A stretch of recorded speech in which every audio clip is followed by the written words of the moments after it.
Mr. Klein's Story Time. Hello, my name is Mr. Klein. I've been an elementary school teacher for almost 30 years, and I love reading stories to young people just like you. In fact, I've got a great story that I'd like to share with you right now. So let's get started. Cloudy with a Chance of Meatballs. Written by Judy Barrett and drawn by Ron Barrett. Cloudy with a Chance of Meatballs. We were all sitting around the big kitchen table. It was Saturday morning, pancake morning. Mom was squeezing oranges for juice. Henry and I were betting on how many pancakes we could eat, and Grandpa was doing the flipping. Seconds later, something flew through the air headed toward the kitchen ceiling and landed right on Henry. After we realized that the flying object was only a pancake, we all laughed, even Grandpa. Breakfast continued quite uneventfully. All the other pancakes landed in the pan, and all of them were eaten, even the one that landed on Henry. That night, touched off by the pancake incident at breakfast, Grandpa told us the best tall-tale bedtime story he'd ever told. Across an ocean, over lots of huge bumpy mountains, across 3 hot deserts and 1 smaller ocean, there lay the tiny town of Chewandswallow. In most ways, it was very much like any other tiny town. It had a main street lined with stores, houses with trees and gardens around them, a schoolhouse, about 300 people, and some assorted cats and dogs. But there were no food stores in the town of Chewandswallow. They didn't need any. The sky supplied all the food they could possibly want. The only thing that was really different about Chewandswallow was its weather. It came 3 times a day, at breakfast, lunch, and dinner. Everything that everyone ate came from the sky.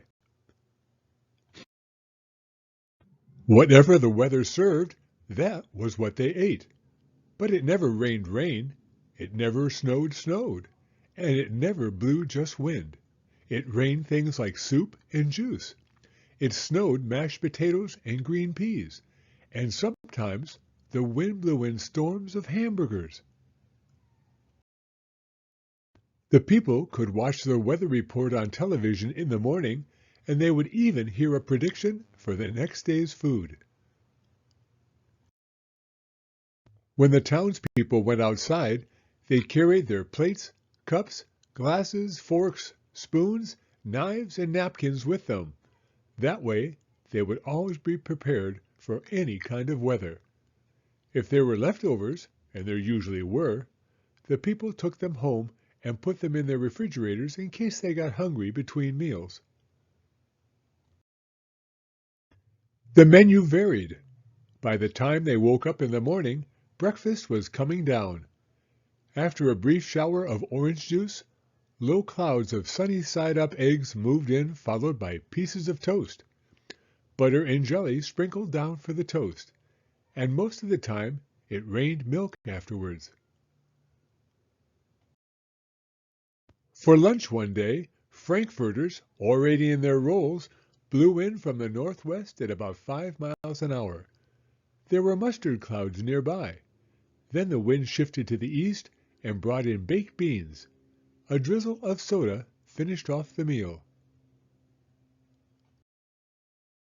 Dinner one night consisted of lamb chops, becoming heavy at times, with occasional ketchup. Periods of peas and baked potatoes were followed by gradual clearing, with a wonderful jello setting in the west. The sanitation department of Chewandswallow had a rather unusual job for a sanitation department. It had to remove the food that fell on the houses and sidewalks and lawns. The workers cleaned things up after every meal and fed all the dogs and cats. Then they emptied some of it into the surrounding oceans for the fish and turtles and whales to eat. The rest of the food was put back into the earth so that the soil would be richer for the people's flower gardens. Life for the townspeople was delicious until the weather took a turn for the worse. Spaghetti ties up town. One day, there was nothing but gorgonzola cheese all day long. The next day, there was only broccoli, all overcooked. And the next day, there were Brussels sprouts and peanut butter with mayonnaise. Another day, there was pea soup fog. No one could see where they were going, and they could barely find the rest of the meal. They got stuck in the fog. The food was getting larger and larger, and so were the portions. The people were getting frightened. Violent storms blew up frequently. Awful things were happening. One Tuesday, there was a hurricane of bread and rolls all day long and into the night. There were soft rolls and hard rolls, some with seeds and some without. There was white bread and rye and whole wheat toast. Most of it was larger than they had ever seen bread and rolls before. It was a terrible day. Everyone had to stay indoors. Roofs were damaged, and the sanitation department was beside itself. The mess took the workers 4 days to clean up, and the sea was full of floating rolls. To help out, the people piled up as much bread as they could in their backyards. The birds picked at it a bit, but it just stayed there and got staler and staler. There was a storm of pancakes one morning, and a downpour of maple syrup that nearly flooded the town. A huge pancake covered the school. No one could get it off because of its weight, so they had to close the school. Lunch one day brought 15-inch strips of cream cheese and jelly sandwiches. Everyone ate themselves sick, and the day ended with a stomachache. There was an awful salt and pepper wind accompanied by an even worse tomato tornado. People were sneezing themselves silly and running to avoid the tomatoes.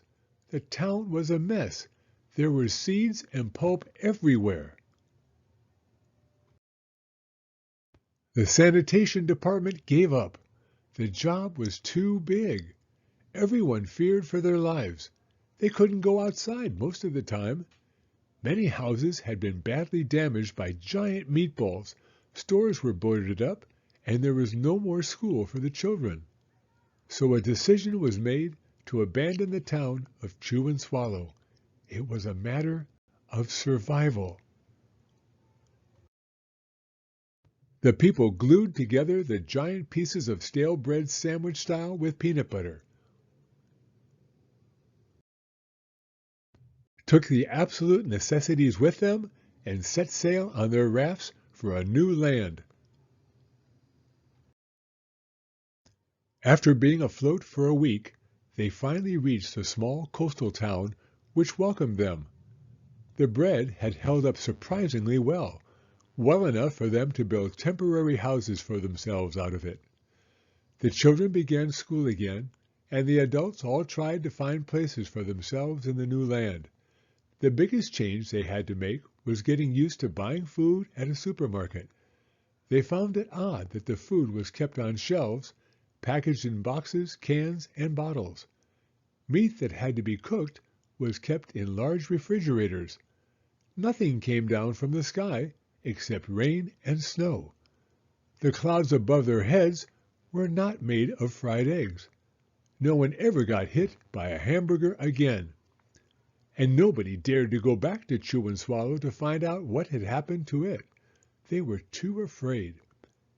Henry and I were awake until the very end of Grandpa's story. I remember his good-night kiss. The next morning, we woke up to see snow falling outside our window. We ran downstairs for breakfast and ate it a little faster than usual so we could go sledding with Grandpa. It's funny, but even as we were sliding down the hill, we thought we saw a giant pat of butter at the top, and we could almost smell mashed potatoes. The end.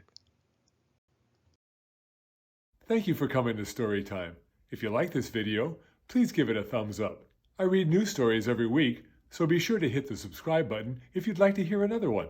Hope to see you again soon.